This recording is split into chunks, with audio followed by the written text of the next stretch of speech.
My name is AlezeFulbright. I currently serve as the Associate Director for the Center of Leadership Development, and I previously served as the Campus Minister at Texas A&M University Commerce and also the Associate Pastor there at First Commerce. My call to ministry came right after the events of 9/11.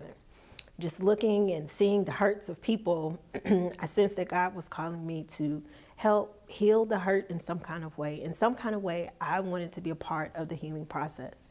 And so through conversations with my then pastor at Jubilee there in Duncanville, Lucretia Faison, she just said, you know, I believe that God has given you the gifts and grace for ministry.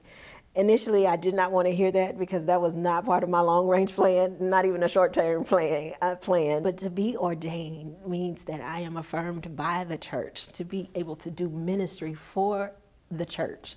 And that just gives me great joy and enthusiasm to be able to know that I can make a difference, not only in the United Methodist Church, but to those that are on the edges, the least, the lost, and the last, to be able to speak into their lives hope, and to be able to, especially in this role that for leadership development, to be able to come up with ideas and events and programs that infuses energy and excitement. That's what it means. My son, who has been my rock, and he is my heart, and he has been with me every step along this journey.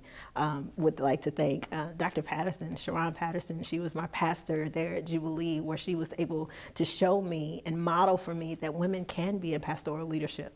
Didn't even think that was possible. And then also my pastor at that time, Lucretia Faison, who acknowledged within me the gifts and grace for ministry when I couldn't see it for myself.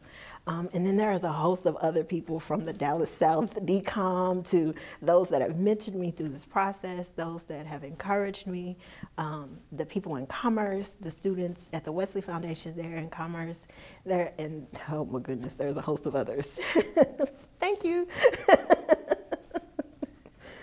I believe that in the United Methodist Church, there are several young people that have voice, but they are unable to speak it because it gets clouded or it gets dismissed.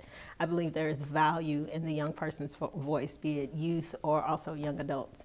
I believe that we must find a way to incorporate the youth and the young adults in the voice and leadership of the United Methodist Church. If we don't, I think that we are doing a great disservice to ourselves.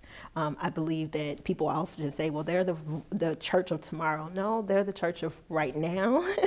And I believe that if they are to carry the mantle for us to continue, their voices need to be heard. So that is one of the things that I believe that we need to work on as a church.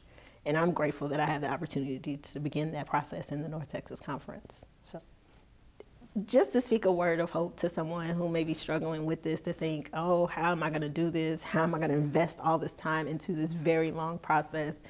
But I'm just reminded of the words that are found in Thessalonians 5:24. The God who called is faithful. And I am a living testimony to the God who called me is very faithful. Faithful to provide, faithful to give comfort, to support, all of that. God is faithful.